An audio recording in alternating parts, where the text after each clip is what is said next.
எனக்கு என்ன வருத்தம் அப்படின்னா, இவ்வளவு உழைக்கிறீங்க, இவ்வளவு திட்டம் தீட்டுறீங்க, இவ்வளவு மக்களுக்கு அர்ப்பணிப்போட பங்காற்றுறீங்க. மிக அற்புதமான என்னுடைய தமிழ் சொற்களை எல்லாம் கையாண்டு 5 ஆண்டுகளும் இந்த அவையிலே இன்றைக்கு நிதிநிலை அறிக்கை தந்த எங்கள் தங்கம் தென்னரசு போன்றவர்கள், எங்கள் வேளாண்மை துறை அமைச்சர் போன்றவர்கள் தனித்த பட்ஜெட்டை இதே சட்டமன்றத்தில் பாட்டாளி மக்கள் கட்சி உறுப்பினராக நான் குரல் கொடுத்திருக்கிறேன். வேளாண்மைக்கு தனி நிதிநிலை அறிக்கை வேண்டும் என்று அதை தங்கள் காலத்தில் நிறைவேற்றி இருக்கிறீர்கள். ஒரே ஒரு பெருமிதம் எனக்கு, தலைவர் கலைஞரை விட தாங்கள் தலைமை ஏற்று தமிழ்நாட்டின் தேர்தலை சந்தித்ததில் தோல்வியே எதிர்கொள்ளாத தலைவராக நீங்கள் வளர்ந்திருக்கிறீர்கள். 6வது முறை நாட்டுக்கு முதலமைச்சராக திராவிட முன்னேற்ற கழகம் அமைந்திருக்கிறது.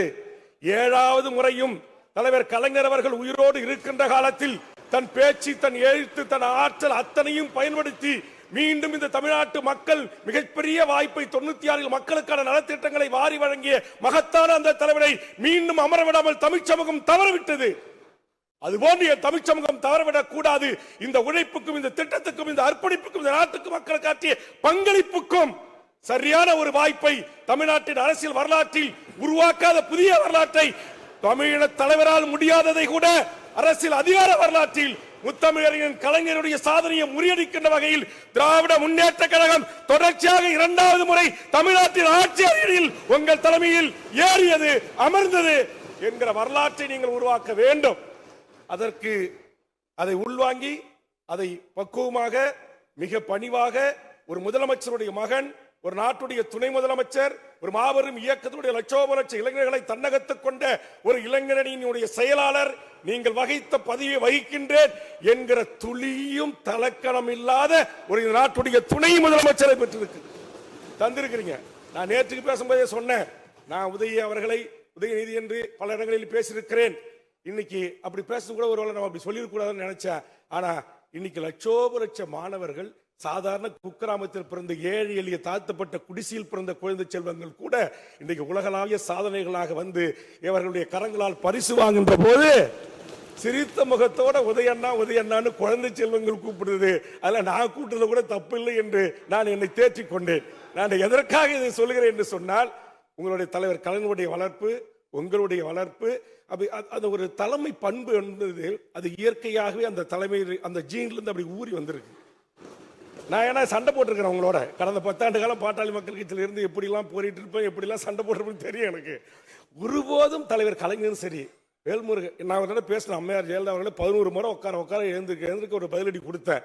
பேசி முடிச்ச உடனே என்னை கட்டி பிடிச்சி, நீ வேல்முருகன் இல்லையா, நீ தூள் முருகன் அப்படின்னாரு. எனக்கு எப்பயுமே இந்த உதடு கொஞ்சம் சிவப்பா இருப்பான். ஒரு நாள் கார்ல போகும்போது, வழி அனுப்ப போகும்போது கிட்ட கூப்பிட்டாரு, இந்த உதட்டை பார்த்துட்டு லிப்ஸ்டிக் போட்டு வந்தியா அப்படின்னாரு. இல்ல தலைவர், இது இயற்கையான அப்படின்னு. அதனால எவ்வளவுதான் எதிர்வரிசையில் நின்று நாம் விமர்சனம் செய்தாலும், சொற்போர் செய்தாலும் கூட அதை மிக லாகவமாக தனதாக்கி கொள்ளுகிற ஒரு மகத்தான தலைவன் முத்தமிழறிஞர் கலைஞன் அவர்கள். அந்த வழித்தோன்றர்களாக வார்த்தெடுக்கின்ற ஒவ்வொரு தலைவர்களும் நாங்கள் கூட பார்க்கிறேன். உங்களுடைய ஆட்சியில் நீங்க கொடுத்த ஃப்ரீடம் தான் தளபதி. நான் பார்க்குறேங்க, அதிமுக மாண்புமிகு எடப்பாடியிலிருந்து அத்தனை முன்னாள் அமைச்சர்களும் நம்முடைய அமைச்சர்கள் எம்எல்ஏக்களோட கைகுலுக்கி நட்பு பாராட்டி, நீங்க இல்ல வர்றதுக்கு முன்னாடி இங்க வந்து பேசுற இந்த வரலாறு இருக்கு பாருங்க, இது தமிழ் சமூகத்திற்கு தேவை. வாழ்கின்ற காலம் கொஞ்ச காலம், ஆனா அரசியலா மக்களை நம்ம சந்திக்கிறோம், தேர்தலுக்கு வரோம். ஆனா இங்க எதிர்முதிரமாக இருக்கிறது. அம்மையார் ஜெயலலிதா இருக்கும்போது பார்த்தாலே முடிஞ்சு போச்சு, மறுநாள் பதவி காலி. அந்த ஒரு ஃப்ரீடம் இன்னைக்கு வேளாண்கிட்டலாம். இன்னைக்கு தங்கதேனர் சொன்ன பல அமைச்சர்கிட்ட அத்தனை அதிமுக, எனக்கு தெரிஞ்ச எடப்பாடி தவிர அத்தனை பேரும் வந்துட்டாங்க. இங்க லாபியில் அத்தனை பேரும் வராங்க, பேசுறாங்க, கை கொடுக்குறாங்க, அன்பு பாராட்டுறாங்க, நட்பு நலம் விசாரிக்கிறாங்க. இந்த மாண்பை உங்களுடைய காலத்தில் உருவாக்கி தந்திருக்கிறீர்கள். அந்த மாண்பை கடைபிடிக்கிற அமைச்சர் பெருமக்களுடைய, எம்எல்ஏ, மாவட்ட கழக செயலாளரையோ ஒருபோதும் நீங்களோ துணை முதலமைச்சரோ கடிந்து கொள்ளவில்லை. அதையும் நான் எண்ணி பார்க்கிறேன். ஆக இந்த பண்பற்ற திராவிட இயக்கத்தினுடைய வழி தோன்றர்கள் இந்த தமிழ் இனத்திற்குரிய பண்பட்ட ஒரு அரசியலை வளர்த்தெடுப்பதற்காகவே திராவிட முன்னேற்ற கழகம் என்கிற இந்த மகத்தான பேர் இயக்கம் இந்த மண்ணில் பண்பட்ட சொன்னாங்க. பண்பட்ட அதுதான் சொன்னேன். பண்பட்ட இந்த பண்பட்டதான் மாறி இருந்தாலும் பண்பட்ட நான் சொல்றது சரிதான், சரியாதான் இருக்கு. சரியா அதனால ஒரு வார்த்தை தவறா கேட்டு இந்த பண்பட்டதான் இல்ல, இந்த பண்பற்றன்னு சொல்லல, பண்பட்ட இந்த அரசியலை தளபதிக்கும் பின்னால் நம்முடைய இளைஞணி துணை முதலமைச்சர் அவர்களும் ஏனைய மூத்த அமைச்சர் பெருமக்களும் இன்றைக்கு கடைபிடிப்பது என்பதும் உண்மையிலேயே இன்றைக்கு மனநிறைவாக இருக்கிறது.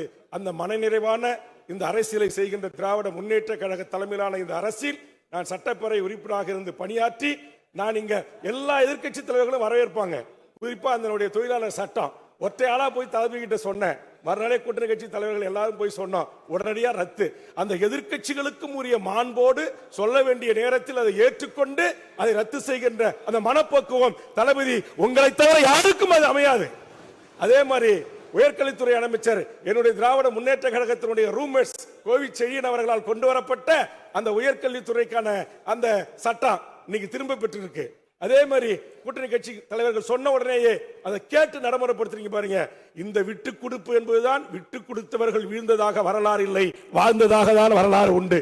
ஆக எதிர்க்கட்சி வரிசையிலே அமர்ந்து உங்கள் சின்னத்தில் நின்று வெற்றி பெற்று நாங்கள் உங்களுக்கே ஆலோசனை கூறுகிறோமா, எங்களுக்கே ஆலோசனை கூறுகிற இடத்தில் நீங்கள் இருக்கிறீர்களா என்று எடுத்துக்கொள்ளாமல் நீங்கள் அதை அணுகின்ற முறை மாண்புமிகு உறுப்பினர் சேகர் பாபு அமைச்சருக்கும் எங்களுடைய துரைமுருகன் அவர்களுக்கும் எங்களுடைய சிவசங்கரன் போன்றவர்களுக்கும் இங்கே நிறைய இடத்தில் பொன்முடி போன்றவரோடு நாங்கள் மோதி இருக்கிறேன்.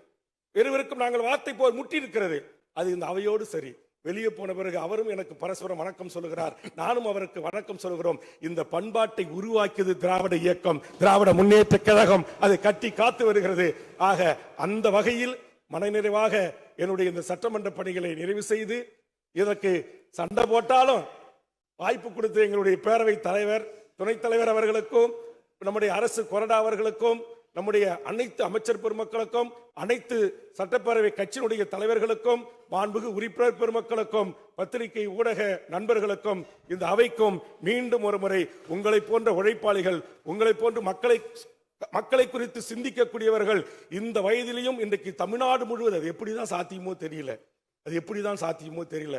முதல் நாள் கன்னியாகுமரி, மறுநாள் மதுரை, மறுநாள் சென்னை, மறுநாள் குளத்தூர், மறுநாள் திரும்பவும் தேனி என்று இன்றைக்கு முழுக்க தமிழ்நாடு முழுவதும் பம்பரமாக சுழன்று இந்த மக்களுக்கான திட்டங்களை தீட்டி அரசியல் கட்சி மாநாடுகளில் பங்கெடுத்து இத்தனை கூட்டணி கட்சி தலைவர்களுடைய இன்பம், துன்பம், துயரம், கல்யாணம், சாவு, வாழ்வு, நல்லது, கெட்டது, பாராட்டு, ஏற்புரை எல்லாவற்றிலும் பங்கெடுத்து தமிழ் சமூகத்துக்கு பங்காற்றிய மிகப்பெரியவர்களை தகைசார் தமிழர் விருதுகளை தேடி சென்று ஒரு முதலமைச்சர் ஒரு அரசியல் கட்சியுடைய தலைவர்களுடைய வீட்டுக்கு சென்று மரியாதை செலுத்துவது. ஒரு சுற்றுச்சூழலுக்காக ஒருவர் போராடுகிறார் என்று சொன்னால், அவர் உடல்நிலை சரியில்லாமல் இருக்கிறார் என்று சொன்னால், அவர் சாதாரண நிலையில் இருக்கக்கூடியவர், நம்முடைய நிர்மல் அவருடைய வீட்டுக்கு போய் அங்க நீங்க விசாரிக்கிற இந்த மாண்பெல்லாம் யாருக்கும் வராது.